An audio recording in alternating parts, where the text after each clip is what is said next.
Assalamualaikum warahmatullahi wabarakatuh. Rekan-rekan pengusaha yang dirahmati Allah SWT, banyak sekali yang meminta saya untuk membahas masalah ini. Bagaimana cara keluar dari krisis besar di dunia usaha. Bagaimana cara keluar dari krisis besar usaha.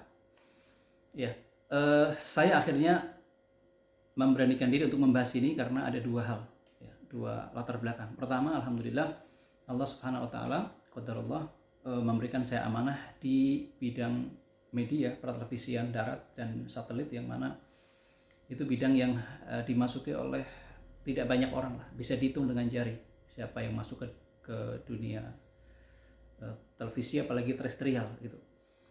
Ya, sehingga tentu saja di situ banyak sekali krisis-krisis besar yang pernah saya lalui, dan juga dengan izin Allah SWT sampai hari ini masih jalan, masih tegak berdiri, masih terus melangkahkan kaki, ya, dengan krisis-krisis yang sangat besar, alhamdulillah. Dan ini menjadi hal yang saya bersyukur dengannya gitu. Dan mungkin sedikit sharing bagaimana kiat-kiat untuk melewati krisis-krisis besar itu gitu ya. Yang kedua, kemudian juga terkait dengan alhamdulillah bulan-bulan ini Allah pertemukan dengan ya, pengusaha-pengusaha link yang mereka adalah para konglomerat, orang-orang pengusaha berskala nasional, tapi yang juga peduli dengan agamanya. Ya, dan memang dalam dunia nyata maupun di dalam apalagi dunia usaha yang sangat banyak tantangannya, memang berkawan, berelasi dengan orang-orang yang besar tapi sekaligus peduli dengan agama, itu adalah seperti oase, seperti air sejuk ya, yang menginspirasi kita, ya, kita memberikan manfaat, kita sharing, dan juga kita istifadah gitu. Kenapa? Karena memang kalau kita dengerin cuma advice duniawi semata, ya, sepinter apapun itu rasanya kering. Banyak teori-teori yang nggak bekerja, ya, yang tidak ngefek, gitu. Dijelaskan nggak ngefek. Tapi kadang-kadang teori langit itu seperti out of the box, gitu. Keluar dari kebiasaan, dari kotak, dan itu yang membuat kita merasa ada solusi-solusi bergas yang kemudian membuat kita tidak putus asa gitu. Baik, rekan-rekan pengusaha rahimani rahimakumullah. Jadi tema tentang bagaimana cara keluar dari krisis besar usaha itu sebenarnya sama dengan bagaimana kita sukses di usaha itu sendiri. Jadi sama aja, bagaimana beratnya keluar dari krisis besar itu, ya sama beratnya dengan bagaimana kita sukses di usaha itu.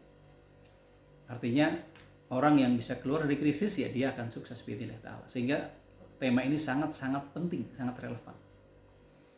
Ya, ahibati fillah rahimanakumullah. Jadi ada dua hal yang mesti harus kita perhatikan, bahwa solusi-solusi krisis besar itu datang dari dua jalur. Ya.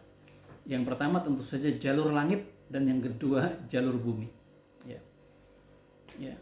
Yang pertama jalur langit, dan yang kedua adalah jalur bumi. Pokoknya saya mengamati, sudah banyak sekali orang-orang yang saya amati terbelit di dalam krisis, ya. Kemudian gagal, kemudian ya bikin ini nggak berhasil, walaupun kadang sampai ada suntikan dana besar sekali nggak berhasil, itu selalu satu atau dua di antara ini pasti problem gitu. Dan ini repotnya adalah mereka rata-rata itu yang punya yang krisis-krisis ini rata-rata tuh nggak nyadarin gitu. Repotnya itu seperti itu, bahwa mereka punya problem, ya. Kita punya problem langit dan bumi, tapi kita nggak nyadarin, itu uniknya gitu. Sehingga kadang-kadang tugas untuk mengeluarkan atau memberikan saran pada orang-orang di dalam krisis itu, bahkan separuhnya itu kerjaan nyadarin mereka bahwa Anda itu punya problem gitu. Dan kadang-kadang mereka nggak sadar bahwa dia punya problem. Nah, itu repotnya di situ. Ya. Jadi apa yang dimaksud dengan jalur langit? Nah, ini penting sekali.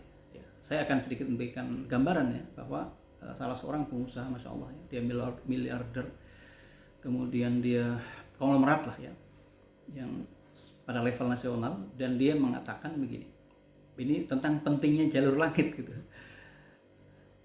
Bahkan ini bukan hanya di kalangan pengusaha Islam saja, gitu. Di pengusaha-pengusaha yang maaf dia nggak terlalu perhatian dengan agama pun mulai sadar gitu. Mereka mengatakan begini, saya mencari orang, meng-hire orang, itu orang yang bukan lagi kerja cerdas, kerja apalagi kerja tuntas dan sebagainya, bukan itu saja. Mereka mengatakan mereka sudah bosan gitu. Kenapa? Sering orang yang kelihatannya pinter, pendidikannya tinggi, berasal dari pekerjaan lalu di tempat-tempat perusahaan yang terkenal itu not works, nggak ngefek gitu. Kenapa? Ukuran kemampuan dia dengan problemnya, dengan capaiannya itu nggak imbang. Sehingga mereka mengatakan saya cari orang yang tanda petik bahasa mereka, bahasa umum itu hoki, orang hoki. Nah, bahasa kita ini orang yang mubarak, orang yang Allah berikan keberkahan gitu. Ya, kalau Abdurrahman bin Auf buka batu, dia bilang mengumpamakan membuka batu saja dapat emas, artinya setiap kegiatan tijarah yang dilakukan itu beruntung. Ya. Dalam bahasa agama kita, orang itu memang dekat dengan keberkahan. Maksudnya diberkahi usahanya, bukan orangnya berkah, tapi usahanya itu Allah mudahkan, Allah berkahi, Allah beri taufik. Gitu. Mereka katakan hoki. Kita tanya caranya gimana kalian mencari orang hoki. Dia lihat beberapa case, ditanya dia pernah begini, pernah begitu, terus untung, terus begini. Jadi banyak keberpihakan menyertai banyak nasib-nasib baik menyertai dia gitu. Hai Batifillah, ini kira-kira apa sih yang dipahami oleh teman-teman yang umum tadi dengan mencari orang hoki? Bahasa kita adalah bahwa dia mencari orang yang ya, punya beres jalur langitnya, diberkahi. Dan tentu saja kita nggak bisa tiba-tiba, oh ya kita nih tiba-tiba kita bagaimana menjadi orang yang diberkahi, orang-orang yang upayanya berkah, mendapat taufik. Itu harus ada upaya yang kita lakukan tentu saja. Ya, karena yang akan menangani kan kita, maka kita harus memperbaiki jalur langit kita. Gitu. Ya. Jadi saya pernah dulu waktu masih di luar negeri, saya juga ingat kenapa sih banyak sekali amanah yang bertubi-tubi dan sebagainya begitu ya, kemudian dipercaya. Rupanya tanpa kita sadari, setelah saya merenung, alhamdulillah memang banyak hal yang kita pegang itu Allah mudahkan gitu, bukan karena kepintaran kita, enggak. Saya lihat banyak hal yang Allah mudahkan gitu, sehingga tiba-tiba kemudian dikasih amanah itu. Dan tetapi kalau saya mundur ke belakang, diingat apa sih yang kita lakukan, ternyata memang banyak hal-hal yang penting yang tanpa kita sadari kita bereskan, kita lakukan. Nah, kita kembali ke tema kita, bagaimana keluar dari krisis berat ya, dengan jalur langit tadi, membereskan jalur langit itu. Yang pertama tentu saja ya, kita jujur dan transparan. Jadi kalau orang mau ingin diberikan taufik, kemudahan dari Allah, tapi nggak jujur dan transparan, itu sudah selesai, nggak ada. Ya. Dan kita lihat rata-rata orang yang bermasalah, ya, rata-rata dia punya problem di sini, gitu. Punya problem di sini, di kejujuran dan transparansi, gitu. Dan efeknya kadang-kadang memang karena nggak tahu, atau memang tahu tapi ya dia melanggar gitu. Contoh nggak tahu karena dia tidak tahu hukum-hukum muamalah, bahwa harusnya begini gitu, harusnya jujur, harusnya transparan, itu nggak tahu gitu. Makanya Umar bin Khattab kan mengatakan jangan masuk ke pasar kami kecuali orang yang paham tentang agama gitu kan. Kenapa? Karena orang yang nggak ngerti ya dia akan salah tanpa dia sadar. Ya, dan saya sering menyampaikan bahwa tentang kejujuran ini, bahwa Rasulullah SAW bersabda, al-bay'ani, ya, dua orang pedagang, dua orang pebisnis, ya, bil khiyari ma lam yatafarraqa, dalam keadaan punya hak khiyar sampai mereka berpisah. Fa in sadaqa wa bayyana, ya, wa in sadaqa wa bayyana, kalau mereka itu jujur, wa bayyana, dan bayana itu bahasa kita transparan lah gitu ya, jujur dan transparan, menjelaskan, transparan, burika fi bai'ihima, maka Allah akan turunkan keberkahan pada tijarahnya. Bayangkan, jujur, transparan itu jadi sebab untuk turunnya keberkahan dan taufik dalam bisnis kita. Artinya apa? Dan Rasulullah melanjutkan, ya, wa in kadzaba, kalau dia dusta, tidak jujur, wa katama, ya. Jadi kadzaba berdusta, wa katama, ya, dan tidak transparan, muhiqo, maka dihapuslah, ya, keberkahan di antara mereka di dalam perniagaannya itu. Jadi hadis ini saja sudah jelas banget gitu. Kalau udah mau dikasih taufik, dikasih keberkahan, itu harus jujur, gitu. Harus jujur, gitu. Jadi nggak ada cheating, curi-curi dan sebagainya, itu nggak ada. Gitu. Itu di-delete, hilang, hapus. Itu sebab keberkahan pertama. Makanya saya kadang-kadang heran ya, maaf. Alhamdulillah saya memimpin beberapa perusahaan. Dan kita nyaris nggak pegang uang, itu nggak masalah gitu loh. Ya. Uang itu ya ada kasirnya, dia yang pegang uang. Kemudian ada yang pencatatnya atau akuntannya, yang dia melakukan catatan, cross check, ya, data-data. Dan kita cuma approval saja. Gitu. Artinya melingkar, dibuat SOP sehingga apa? Sehingga kita nggak pernah pegang uang gitu loh. Dan kita masalah nggak pegang uang? Ya nggak masalah gitu. Uang kan jelas posisinya, jumlahnya, kemudian membantu kita untuk jujur juga gitu kan. Tapi saya lihat banyak sekali teman-teman yang kadang-kadang dia harus pegang uangnya gitu tuh. Lucu kadang-kadang gitu. Apa masalahnya? Keuangan kan catatan gitu loh. Nggak dipegang kita, ada SOP yang baik gitu kan. Bahkan kita nggak bisa dengan mekanisme yang sudah dibuat, kita nggak bisa tuh nitip apa, nggak bisa.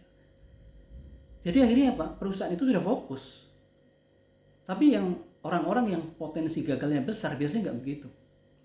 Dia punya kemampuan untuk misalkan dulu nitip ini hal-hal yang tidak ada kaitannya, ya, untuk usaha lain, untuk ini, untuk nutupin problem tempat lain dan sebagainya. Jadi kadang-kadang orang ini ya, makanya bahasa saya kadang-kadang ya, saya kadang-kadang ngomong kasar juga di beberapa tempat, agak sarkastis. Memang ada orang-orang yang memang layak untuk Allah hempaskan gitu loh usahanya. Ya, ada yang memang secara kualifikasi langit itu memang wajar gitu kan, orang itu nggak berhasil, orang itu kemudian nggak keluar dari krisis karena memang secara kualifikasi langit ya memang layak untuk digagalkan gitu. Allah SWT dalam tanda petik digagalkan itu maksudnya nggak diberi kemudahan gitu loh. Kenapa? Karena dalam hal-hal yang kecil itu udah nggak memenuhi syarat gitu loh. Ya, seorang muslim berbisnis itu harus clean and clear. Clean and clear. Clean, nggak punya masalah dengan kejujuran, artinya tidak pernah melakukan ini, dan clear, mau diapain dicek dari kanan, kiri, belakang, depan gitu. Saya sering punya hal yang udah kita nggak pernah ngambil, mungkin nggak ngambil gaji, nggak ngambil ini, nggak ini itu kadang-kadang karena memang apa, situasinya memang situasi yang tidak seharusnya menerima gaji misalnya. Jadi clean and clear. Tapi rata-rata enggak. Ya, saya melihat banyak pihak-pihak yang kadang-kadang mohon maaf ya, dia jadi cheating, curi-curi gitu.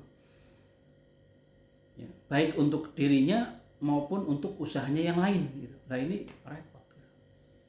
Artinya kans yang pertama itu, jadi seorang muslim mestinya ya masalah keuangan diatur sesuai dengan SOP-nya, biasa aja gitu loh. Jadi gimana sih?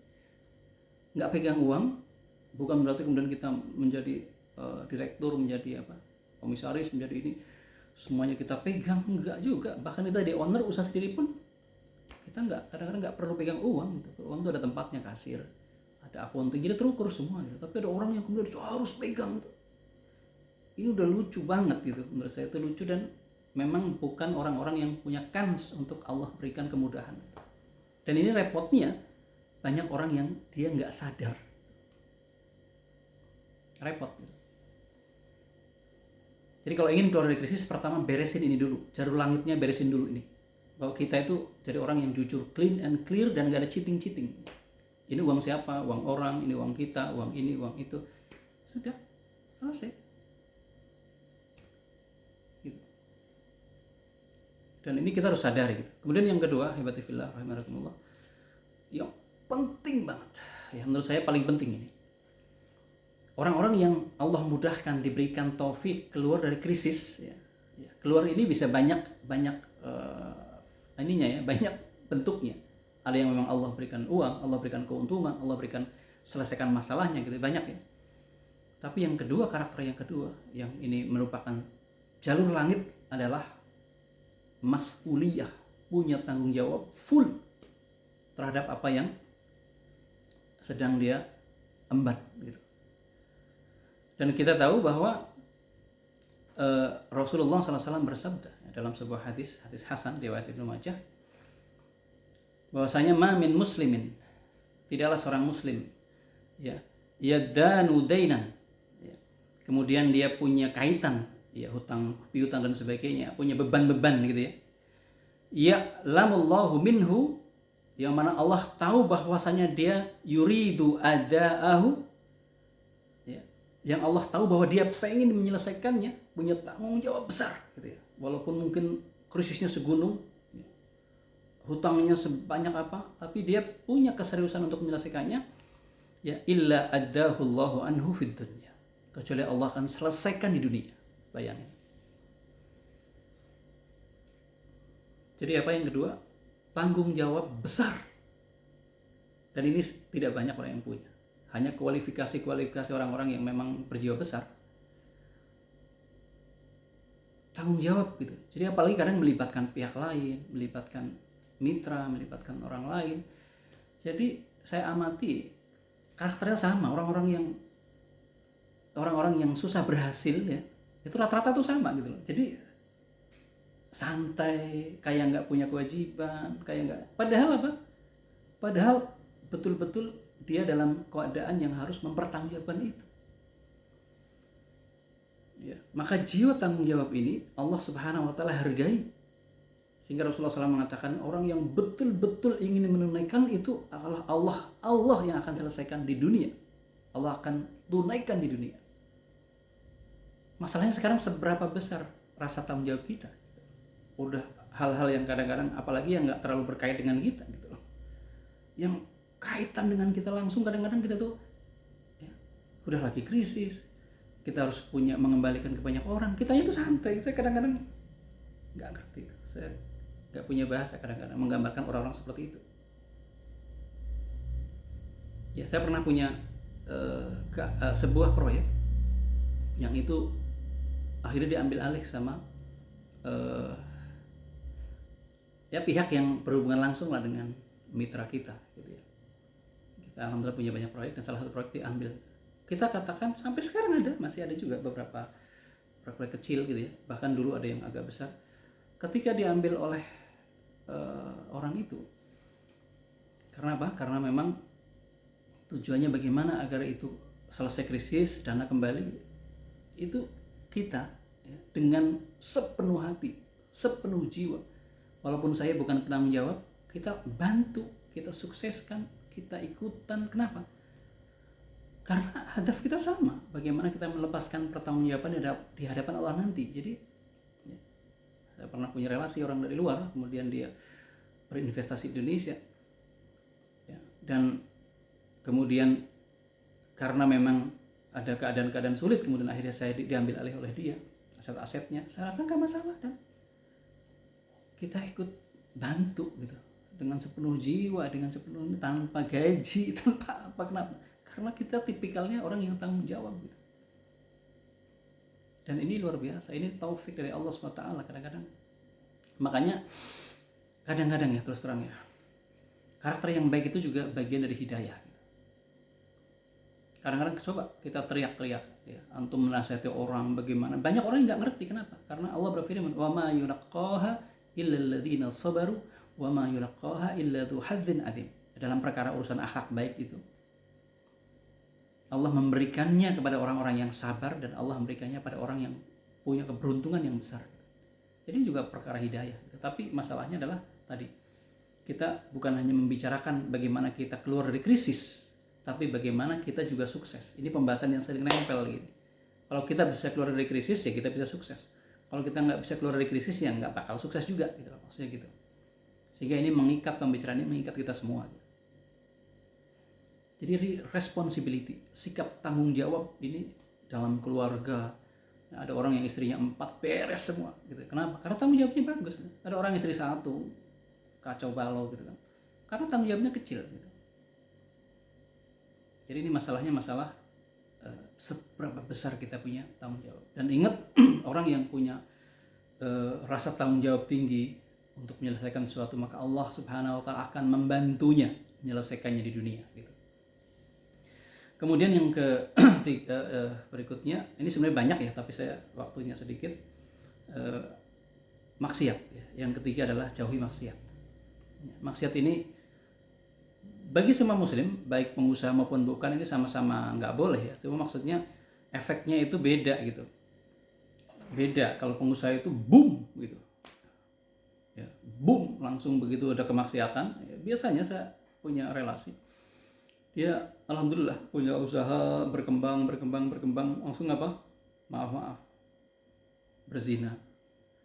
Ya, maaf begini, langsung boom gitu.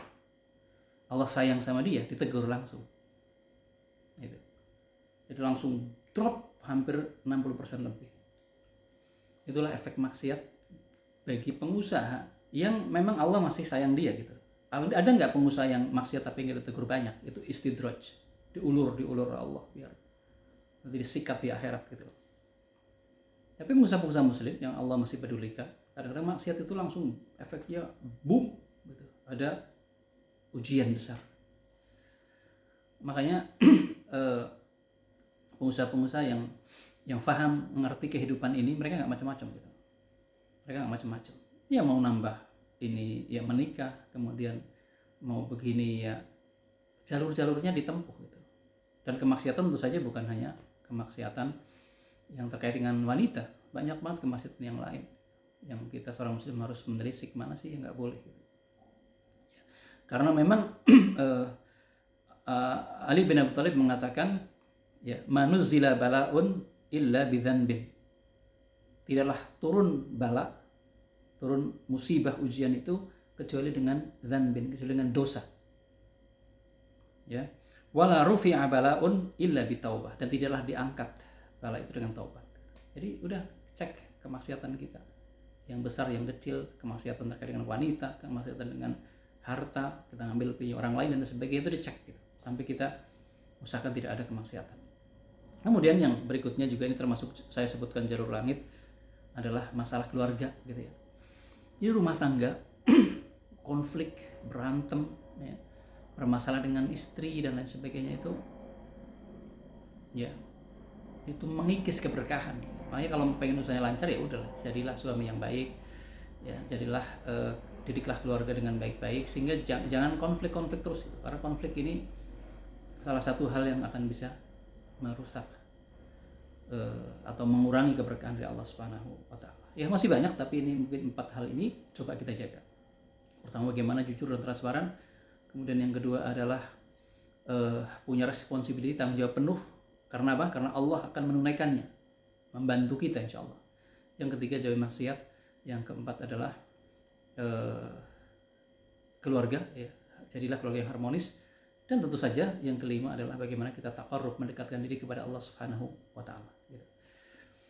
Dan kadang-kadang kita jauh maksiat ini kadang-kadang memang susah ya. Kita pengen keluar dari masalah tapi melakukan kesalahan yang lain. Jadi kayak muter saja gitu. Ya.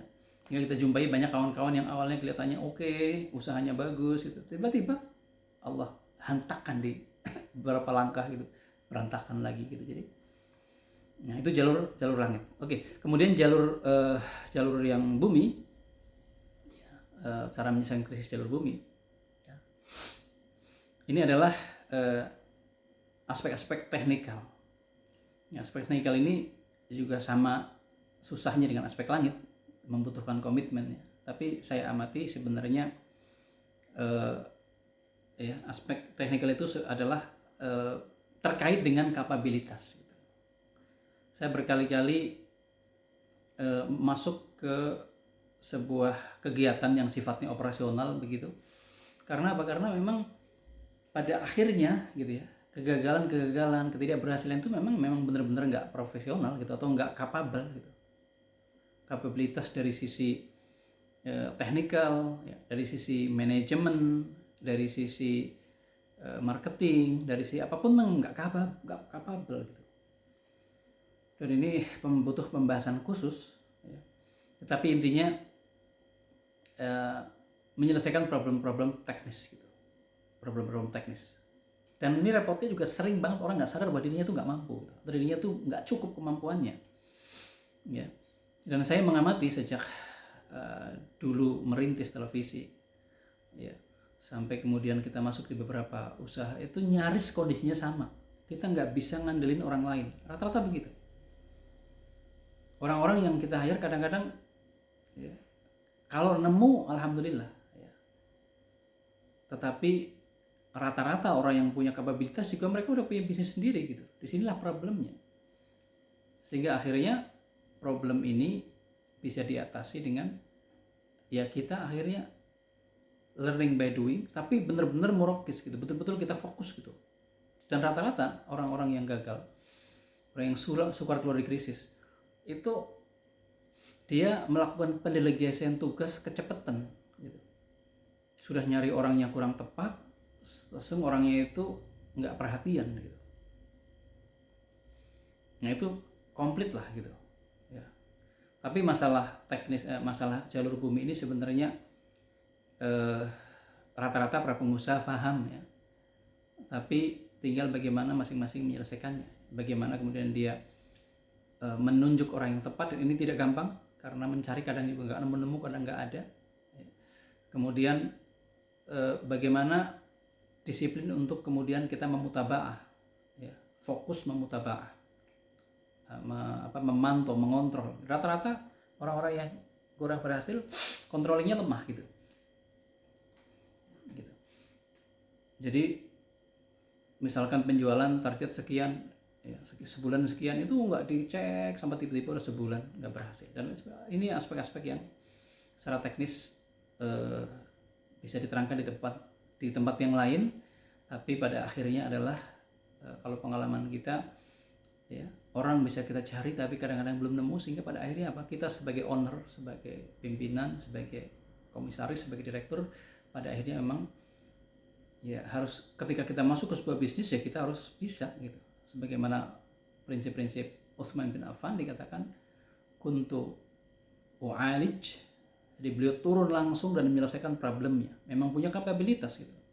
Wa unammi, kemudian menumbuhkan, ya.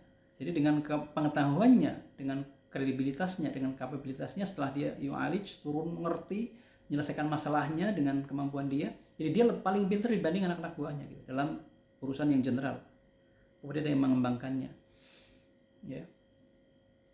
Ya, sepertinya waktu sudah habis, ya. Tema yang kedua ini mungkin bisa dibahas di kesempatan yang lain, tapi intinya, ya, saya mengajak diri saya sendiri dan kawan-kawan semuanya bahwa keluar dari krisis ini memang hal yang sangat dirasakan oleh banyak orang saat ini. Tapi yakinlah bahwa kalau jalur bumi dan langit itu beres, insya Allah gak ada yang sulit gitu, ya. Insya Allah Allah akan bantu dan Allah mudahkan. Tapi kalau kita sudah memang gak capable gitu, ya, kita memang orangnya hobinya cheating, ya, hobinya memang main-main belakang, orangnya kurang jujur, gak disiplin, terusan juga banyak bermaksiat, apalagi waliyadzubillah, terus harapannya apa lagi?